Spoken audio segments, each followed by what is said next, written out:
يا رب العباد. إن الحمد لله نحمده ونستعينه ونستغفره ونعوذ بالله من شرور أنفسنا ومن سيئات أعمالنا من يهده الله فلا مضل له ومن يضلل فلا هادي له وأشهد أن لا إله إلا الله وحده لا شريك له وأشهد أن محمدا عبده ورسوله أما بعد. السلام عليكم ورحمة الله وبركاته. கண்ணியத்திற்குரிய அல்லாஹ்வின் நல்லடியார்களே, இன்று நாம் அனைவரும் எப்படிப்பட்ட மாதத்தில் இருக்கிறோம்? அல்லாஹ்விற்கு மிகவும் பிடித்த மாதமான ரம்லான் மாதத்திலே, அல்லாஹ்விற்கு மிகவும் பிடித்த அமலான நோன்பு நோர்த்த நிலையிலே, எந்த நல்லவள் செய்தாலும் நன்மையை கணக்கின்றி வாரி வழங்கக்கூடிய புனிதமான நாளிலே, அல்லாஹ்வை நினைவு கூறுகின்ற இந்த இடத்தில் மலக்குகள் கூட்டம் கூட்டமாக நமக்காக துஆ செய்து கொண்டிருக்கும் இந்த சபையிலே நாம் அமர்ந்திருக்கிறோம். சுப்ஹானல்லாஹ். இப்படிப்பட்ட இந்த புனித மாதத்தை அடைய முடியாத எத்தனையோ மக்களுக்கு மத்தியில் நம்மை இந்த புனித மாதமான ரம்லான் மாதத்தை அடைய செய்து அதிலே பாதி தூரம் பயணிக்க வைத்த அல்லாஹ்வுக்கே நன்றி புகழ் அனைத்தும். ஷுக்ரலில்லாஹி. இஸ்லாமியர்களாகிய நாம் நம்முடைய வாழ்நாட்களிலே பல முறை ரம்லான் மாதத்தை கடந்து நோன்பு நோர்த்து கொண்டிருக்கின்றோம். இவ்வாறு நம் வாழ்விலே பல முறை நோற்ற நோன்பை அல்லாஹ் எதற்காக நம் மீது கடமையாக்கினான் என்பதை நாம் சிந்தித்தோமா? அல்லாஹ் தன்னுடைய திருமறையில சொல்றான். அல் பக்கரா அத்தியாயம் 183 வசனத்துல, யா அய்யுஹல்லதீன ஆமனூ, இறை நம்பிக்கை கொண்டவர்களே, குதிப அலைக்குமுஸ் ஸியாமு கமா குதிப அலல்லதீன மின் கப்லிக்கும், உங்களுக்கு முன் இருந்தவர்கள் மீது நோன்பு விதிக்கப்பட்டிருந்தது போல் உங்கள் மீதும் நோன்பு விதிக்கப்பட்டுள்ளது. இதனால் நீங்கள் லஅல்லக்கும் தத்தகூன், இறையச்சமுடையவர்களாக ஆகலாம். அல்லாஹ் சொல்றான், நோன்பு நோர்த்தால் நமக்கு தக்வா என்கின்ற இறையச்சம் ஏற்படுகிறது என்று. இத்தனை வருட கால நோன்புகளிலே நமக்கு இறையச்சம், அதாவது யார் என்னை பார்க்கவில்லை என்றாலும் என் இறைவன் என்னை பார்க்கிறான் என்ற அச்சம் நம்மிடம் ஏற்பட்டதா என்று கேட்டால் அது கேள்விக்குறிதான். அப்படியே ஒருவர் நான் தக்வா இறையச்சத்தோடு அல்லாஹ்விற்கு பயந்து நடக்கிறேன் என்று கூறினாலும் அவரிடத்துல எந்த மாற்றம் ஏற்பட்டிருக்காது, எந்த நற்பண்புகளும் அவரிடத்திலே இருக்காது. இத்தனை வருட காலம் நோன்பை நோற்ற நம்மிடத்தில் எந்த மாற்றம் நிகழவில்லை, எந்த நற்பண்பும் நம்மிடத்தில் வரவில்லை என்று சொன்னால் நாம் நோன்பு நோற்றிருப்பது எதற்காக? பசித்திருப்பதற்கும் தாகித்திருப்பதற்கும் தானே. அல்லாஹ் நமக்கு கூறிய தக்வா என்கின்ற இறையச்சத்தை அடைந்து நற்பண்புகளை வளர்ப்பதற்கு இல்லையே. நோன்பின் மூலம் ஒரு மனிதனிடத்திலே எந்த நற்பண்புகளும் வளரவில்லை, எந்த மாற்றமும் அந்த மனிதனிடத்திலே நிகழவில்லை என்று சொன்னால் அது அல்லாஹ் விரும்பக்கூடிய நோன்பாக இருக்காது. எகிப்து பேரறிஞர் முகமது கசாசி அவர்களிடம் ஒரு இளைஞன் வந்து, நான் இஸ்லாமிய சட்ட நூல் குறித்து படிக்க விரும்புகிறேன், சட்ட நூல்களிலே சிறந்த நூல் எது என்று கேட்டான். அதற்கு அந்த அறிஞர் கூறினார், ஃபிக்ஹு சுன்னா, இந்த காலத்தில் சிறந்த சட்ட நூல் இதுவே என்றார். நன்றி கூறி விடைபெற்று செல்ல முயன்ற அந்த இளைஞனை அழைத்து, நீ சட்ட நூல் படிப்பதெல்லாம் இருக்கட்டும், நீ பண்பாடுகள் நற்பண்புகள் குறித்து ஏதாவது படித்திருக்கிறாயா என்று கேட்டார். அதற்கு அந்த இளைஞன் இல்லை என்று கூறினார். முதலில் நீ பண்பாடுகள் பற்றி நூலை படித்து நற்பண்புகளை வளர்த்துக்கொள், இல்லையெனில் நீ சட்டத்துறையை நாசம் செய்து விடுவாய் என்றார். இது எப்படிப்பட்ட நிதர்சனமான உண்மை! இன்றைக்கு சட்டத்துறைகள் இருப்பவனுடைய கையிலே நற்பண்புகள் என்ற குணமே இருப்பதில்லை. இந்த நிலையை நாம் மாற்ற வேண்டும். இன்ஷா அல்லாஹ். இதற்கு முன்பு இருந்த ரம்லானில் நம்மிடத்தில் மாற்றம் வரவில்லை என்றாலும் இந்த ரம்லானில் இருந்தாவது நம்மிடத்தில் மாற்றம் கொண்டு வந்து நற்பண்புகளை வளர்க்க வேண்டும். அந்த வகையில் இன்று நான் உங்களுடன் பகிர வந்துள்ள தலைப்பு, நம்மை நாமே மாற்றிக்கொள்ளாதவரை என்ற தலைப்பில் இன்ஷா அல்லாஹ் பேச இருக்கின்றேன். மாற்றம் ஒன்றே மாறாதது. அல்லாஹ் அப்படிப்பட்ட அந்த மாற்றத்தை தான் நம்மிடத்தில் விரும்புகிறான். ஒரு மனிதனுடைய எண்ணம் நன்மையின் பக்கம் இருந்தால் அவருடைய மாற்றத்தின் காரணமாக அல்லாஹ் அவர்களை நன்மையின் பக்கம் மாற்றுகிறான். ஒரு மனிதனுடைய எண்ணம் தீய வழியின் பக்கம் இருந்தால் அவர்களை எல்லாம் அந்த வழியிலே விட்டு விடுகிறான், மாற்றுவதில்லை. இது அல்லாஹ் தன்னுடைய திருமறையில சொல்றான்.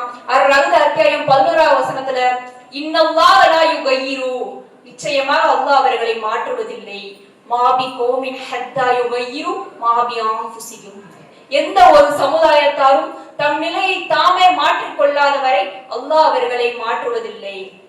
ஒரு இறை நம்பிக்கையாளன் முதலில் தன்னைத்தானே மாற்றிக்கொள்ள வேண்டும், பின்னர் மற்றவர்களை மாற்ற வேண்டும்.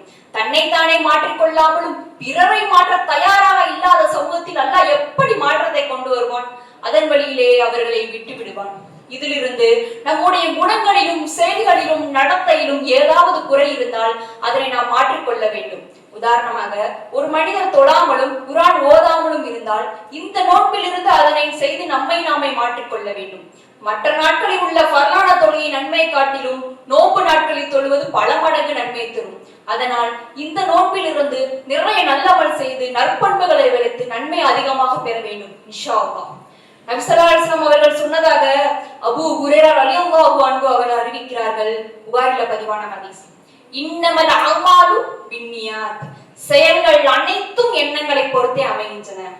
எதை மனதில் நினைக்கிறோமோ அதையே செயலில் செய்யக்கூடியவராக இருப்போம். மாற்றம் கொண்டு வர வேண்டும் என்றால் நம்முடைய உள்ளத்தில் மாற்றம் கொண்டு வர வேண்டும். நாம் நன்மையை உள்ளத்தில் நினைத்தால் நன்மை செய்யக்கூடியவராக இருப்போம். தீமையை உள்ளத்தில் நினைத்தால் தீமை செய்யக்கூடியவராக இருப்போம். எதை நம்முடைய உள்ளத்தில் நினைக்க வேண்டும் என்று முடிவு செய்து கொள்ளுங்கள். மாற்றம் நம்மிடம் இருந்தால் தொடங்க வேண்டும். நம்மை நாம் மாற்றிக்கொள்ளாதவரை அல்லாஹ் நம்மை மாற்ற மாட்டான். பிறருக்கு உதவி செய்வதிலிருந்து நம்முடைய மாற்றத்தை தொடங்க வேண்டும். அல்வளமும் பொருள்வளமும் அல்லாஹ்விடத்திலிருந்து நிறைய நமக்கு கிடைக்க வேண்டும் என்று நினைத்தால் முதலில் நம்மிடத்திலிருந்து மாற்றம் தொடங்கி நம்முடைய செல்வத்திலிருந்து சிறிது தானம் தர்மம் செய்ய வேண்டும். அடிக்குழாயில் தண்ணீர் வரவில்லை என்றால் சிறிது தண்ணீர் ஊற்றி அடிக்கும் பொழுதுதான் நிறைய தண்ணீர் நமக்கு கிடைக்கும். அதே போன்றுதான் நம்முடைய செல்வத்திலிருந்து சிறிது தானம் தர்மம் செய்யும் போது கொடுக்கிற தெய்வம் கூரையை பிச்சுக்கிட்டு கொடுக்கும் என்று பழமொழி கேட்டார் போல் அல்லாஹ் நமக்கு வழங்குவான். இது அல்லாஹ் தன்னுடைய திருமறையில சொல்றான். அல் பக்ரா அத்தியாயம் 276 வசனத்துல யம்ஹகுல்லாஹு ரிபா வ யுர்பி ஸதகாத்தி வல்லாஹு லா யுஹிப்பு குல்ல கஃபாரின் அஸீம். அல்லாஹ் வட்டியை அபிவிருத்தி இல்லாமல் அழித்து விடுவான், இன்னும் தர்மங்களை பெருகச் செய்வான். தன் கட்டளை நிராகரிக்கும் எந்த பாவையும் அல்லாஹ் நேசிப்பதில்லை. தானம் தர்மம் செய்வோருடைய செல்வத்தை அல்லாஹ் பெருகச் செய்கிறான். தன் கட்டளைக்கு கட்டுப்பட்டு தானம் தர்மம் செய்வோரை அல்லாஹ் அதிகம் நேசிக்கிறான். தன் கட்டளை நிராகரிக்கும் எந்த பாவையும் அல்லாஹ் ஒருபோதும் நேசிப்பதில்லை. இஸ்லாம் தானம் தர்மத்தை பற்றி வலியுறுத்தி சொல்கிறது. எந்த அளவிற்கு என்றால் ஒரு மனிதரிடத்திலே ஒரு ரொட்டி துண்டு மட்டும்தான் இருக்கிறது. அது தனக்கும் தனது குடும்பத்திற்கும் தேவையில்லை. ஆனால் அது ஒரு ஏழைக்கு மிக மிக தேவை என்றால் அந்த ரொட்டி துண்டை அந்த ஏழைக்கு வழங்க வேண்டும் என்று இஸ்லாம் வலியுறுத்துகிறது. உதவி கேட்டு வருபவர் நம்முடைய உறவினரான செல்வந்தராக இருந்தாலும் சரி, அவர்களுக்கு உதவ வேண்டும் என்று இஸ்லாம் வலியுறுத்துகிறது. உறவினர் மீது உள்ள பகையின் காரணமாக அவர்களுக்கு எதற்கு நான் உதவ வேண்டும் என்று தர மறுத்தால் அல்லாஹ் உனக்கு எதற்கு நான் தர வேண்டும் என்று நம்முடைய செல்வத்தை பிடுங்கி தர மறுத்து விடுவான். கொடுக்க கொடுக்கதான் செல்வம் பெருகும். நாம் கொடுக்காமல் செல்வத்தை சேமித்து வைத்தால் அல்லாஹ் நம்முடைய செல்வத்தை பிடுங்கி விடுவான். அல்லாஹ் சிலரை செல்வத்தை கொடுத்து அளவு பார்க்கிறான், சிலரை செல்வத்தை பிடுங்கி சோதிக்கிறான். உதாரணமாக சென்னை வெள்ளப்பெருக்கின் போது செல்வந்தர்களிடம் அவ்வளவு பணம் சொத்தும் என அனைத்தும் இருந்தும் தனக்கான உணவை வாங்கிக் கொள்ள வீட்டு மாடியில் நின்று ஹெலிகாப்டர் மூலமாக உணவை தூக்கி போட்டு வாங்கக்கூடிய அவலநிலை. கொரோனா காலங்களிலே செல்வந்தர்களால் உருவாக்கப்பட்ட பெரிய பெரிய நிறுவனங்கள் முடக்கப்பட்டன. இதற்கெல்லாம் காரணம் அவர்கள் தானம் தர்மம் செய்யாமல் செல்வத்தை சேமித்து வைத்தால் தான் அல்லாஹ் அவர்களுடைய செல்வத்தை பிடுங்கி விட்டான். ஜரீர் இப்னு அப்துல்லாஹி ரலியல்லாஹு அன்ஹு கால ஜரீர் இப்னு அப்துல்லாஹி ரலியல்லாஹு அன்ஹு அவர்கள் அறிவிக்கிறார்கள். சமயத்து ரசூலுல்லாஹி ஸல்லல்லாஹு அலைஹி வஸல்லம் நபி ஸல்லல்லாஹு அலைஹி வஸல்லம் அவர்கள் சொல்ல கேட்டதாக, யார் பூமியில் உள்ளவருக்கு இரக்கம் காட்டவில்லையோ லா யர்ஹமு மன் ஃபி ஸமாய், அவர்களுக்கு வானத்தில் உள்ள இறைவன் இரக்கம் காட்ட மாட்டான்.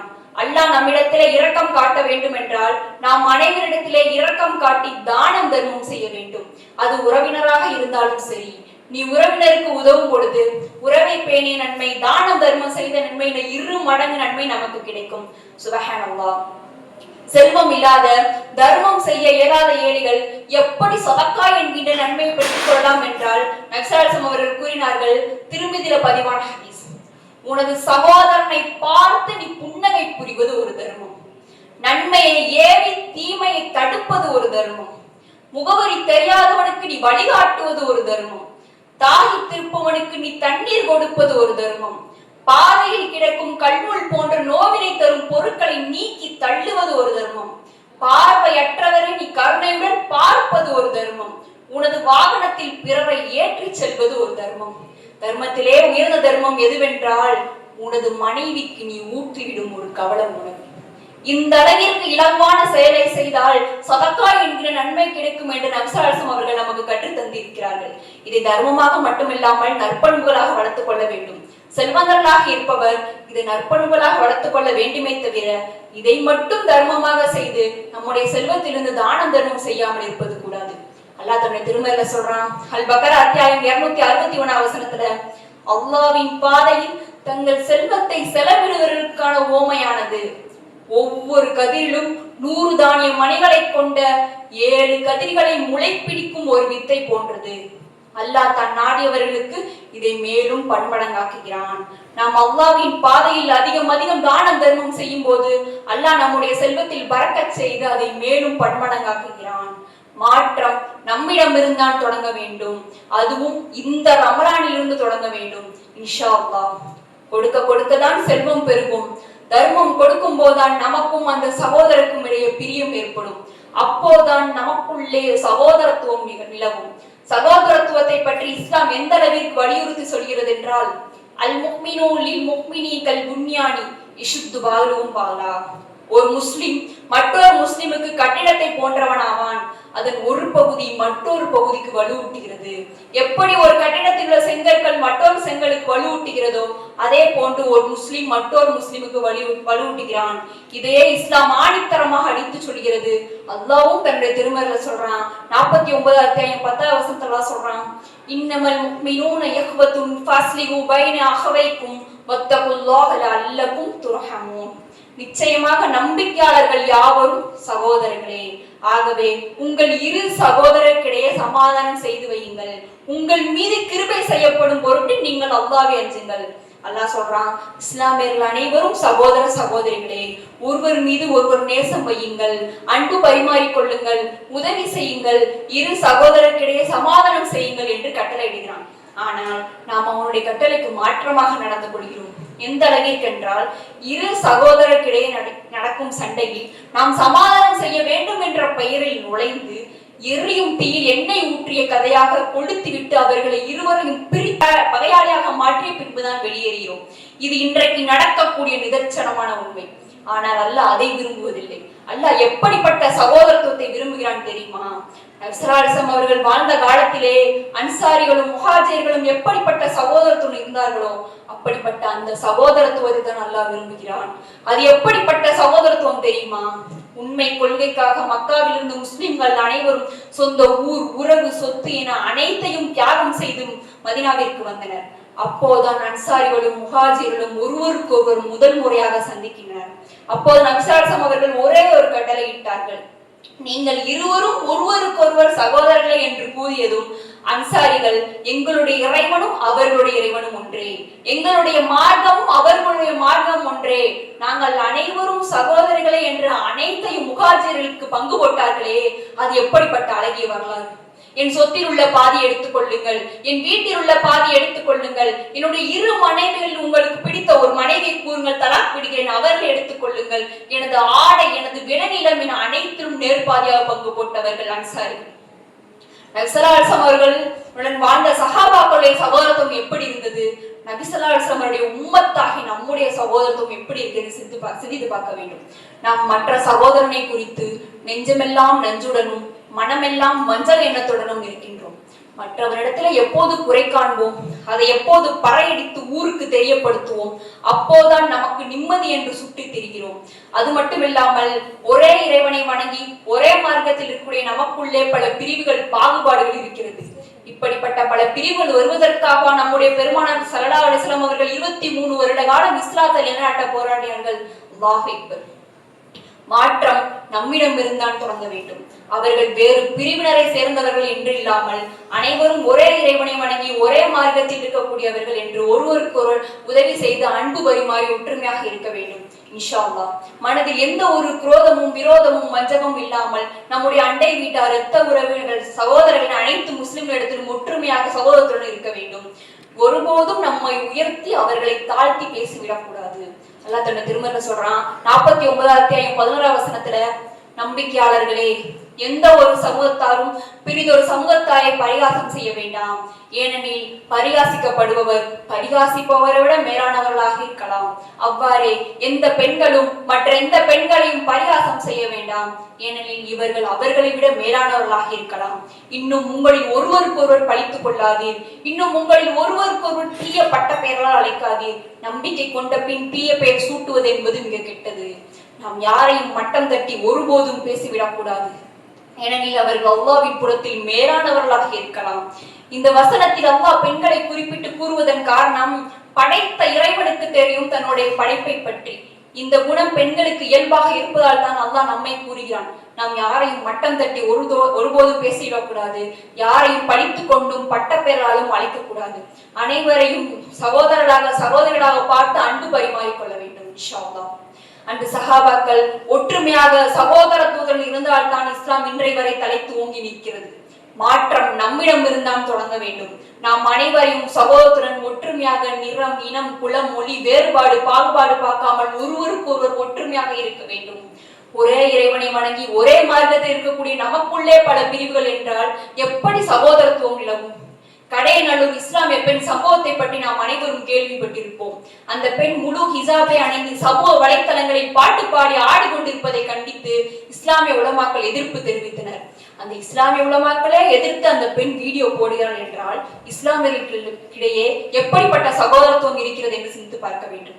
இப்படி இஸ்லாமியர்களுக்கிடையே உள்ள பிரிவினை அறிந்த தீய சக்திகள் இதை தமக்கு சாதகமாக வைத்து இஸ்லாத்தையும் இஸ்லாமியர்களையும் அழிக்க திட்டம் தீட்டுகிறார்கள். இதற்கு ஒரு காலம் இடம் கொடுக்காமல் நாம் அனைவரும் ஒற்றுமையாக சகோதரத்துடன் நிலைநாட்ட வேண்டும். நான் கூறிய இந்த நற்பண்புகள் மட்டுமில்லாமல் இன்னும் பல நற்பண்புகளை வளர்க்க வேண்டும். இன்ஷா அல்லாஹ். மாற்றம் ஒன்றே மாறாதது.